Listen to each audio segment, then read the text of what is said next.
Racism remains a significant problem in British football despite improvements in recent years. Third day of violence. It's unclear and conflicting reports so far as to exactly who is to blame for this. A large number of reports blaming the large groups of English fans. Luis Suarez appears once again to have sunk his teeth into an opponent, with Italy's Giorgio Chiellini on the receiving end. Modern football is a poison, filled with stupid amounts of money, fighting, corruption, with on and off the field controversies in nearly every game. Played indoors with 4 players on each side, Powerchair football is pure football crying out for the attention it so rightly deserves. Its players are disabled, each with varying conditions, but they all share one love, football, and one hope in life, to get their sport into the Paralympics. Brian Dix, the CEO of Goals Beyond Grass, invited me down to a Cheltenham team's training session to express his anger at why Powerchair football is fighting for its life.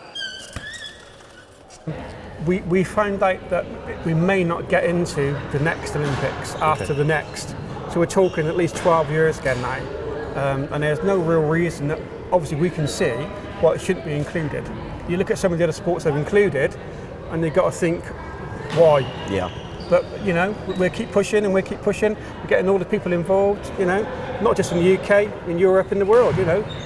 Argentina got a really good squad now. Lionel Messi's just given them nearly $1 million. Wow. To fund it, you know, so it's brilliant. Take ladies football, it's been pushed and pushed and pushed, and it's getting great coverage. And that's been going a long time. As a Powerchair sport and a disabled sport, we try and push these into people's awareness and get it on television and get people talking about it. It's just not as easy for some people to accept it as a proper sport. Yeah. And that's what we're trying to do. But these guys, you know, they love it. No matter what anybody else thinks, they love it. The coaches love it just as much as the players do.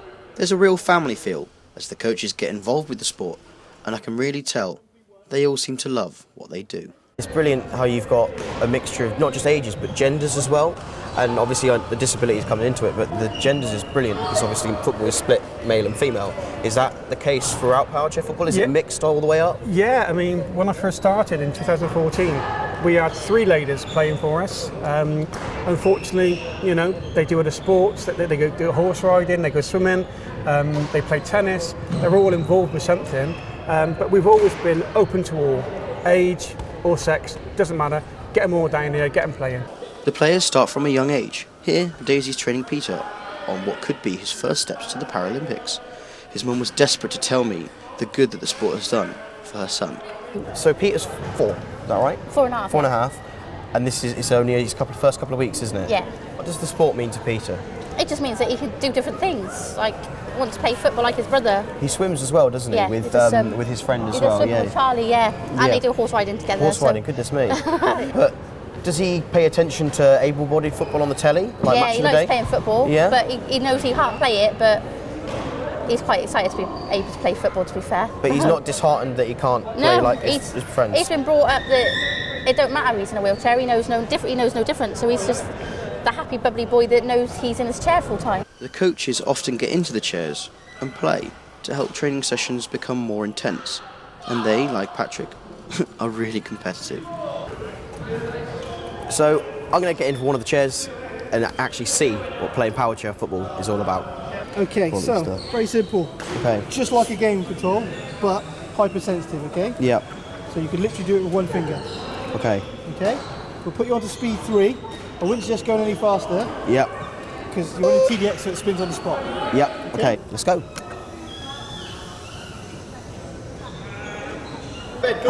How does it go faster? That one. That one. There we go. That's better. Right, pull the ball. Press tell them where to be. And then hopefully the ball will just rebound off. Come on. I'm going to try and do the Ronaldo shutter.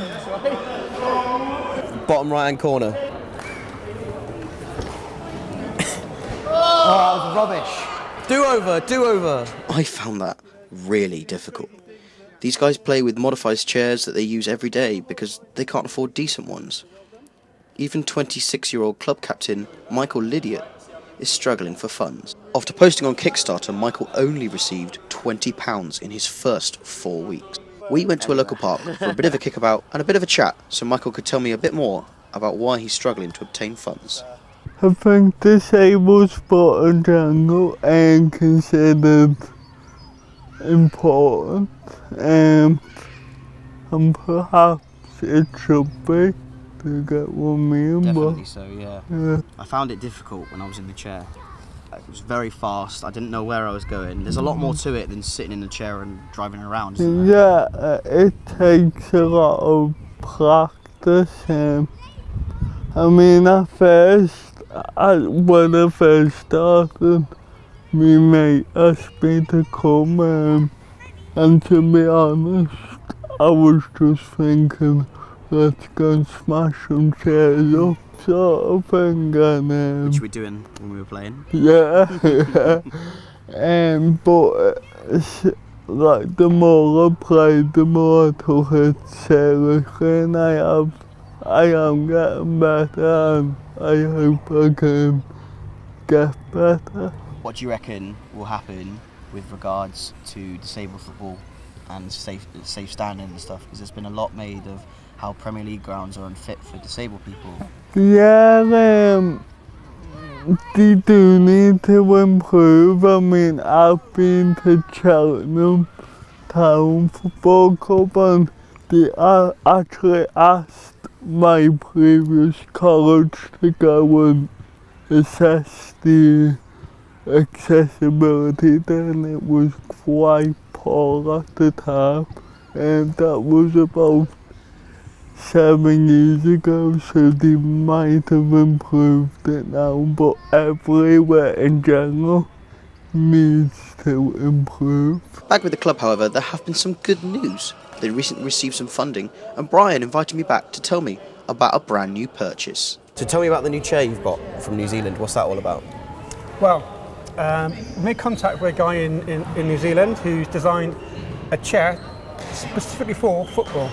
It's the first time, apart from the Strike Force, we've had a chair which is solely purpose for Powerchair football. The chairs we've got, the Lucas, the TDXs and the Storms, they're normal day chairs for disabled people, adapted to football. This chair is purely for that reason. So it's lower, faster, more manoeuvrable, more agile, and it fits perfectly in for the Powerchair football. How much would you reckon that would cost to buy? I mean, I know Michael's struggling to get his funds for his chair. How much would one of those cost? Well, we're hoping that we're going to keep the price down to around about the £5,500 mark. So it's as competitive as anything else on the market now, but they get more value for money in the Powerchair. However, Patrick has admitted to me that he's stepping down next season, which means that a young enthusiastic Kieran will be taking his place. And Kieran admitted to me that he has a reason close to his heart as to why he wants to continue with the disabled sport. I have a cousin who's quite severely disabled. Okay. Who I've grown up with, and whenever we have a family meal or something, I always sort of look after her, give her parents a bit of a rest. What's the main thing, like the most enjoyable thing about coming here with these guys? Seeing them have fun, definitely, yeah. Knowing that by you coaching as a volunteer that they can get involved and play sport, play football just like I've played football all my life. They deserve that, and seeing them enjoy it is excellent. And then like the session today, we worked on one thing specifically. By the end of the session they were mastering it really well, so seeing them develop in it as well makes it funner for them, but also gives them a real good self-esteem and confidence. As for Michael, several donations have taken him within reaching distance of his new chair. So when we first started talking, your chair was what, 20 quid down? Yeah. How has funding come along for you since then? Well, I've got all the funding. I just need, I think it's £102, something like that, which we're going to do a cake sale for. So it's on order now, and I got told it should be here by the 2nd of May, so hopefully by the end of this week we'll have it. So with Michael receiving the funding he so desperately needs, an enthusiastic new coach taking the helm, and an exciting batch of eager new talents, the future looks bright for this team and their sport.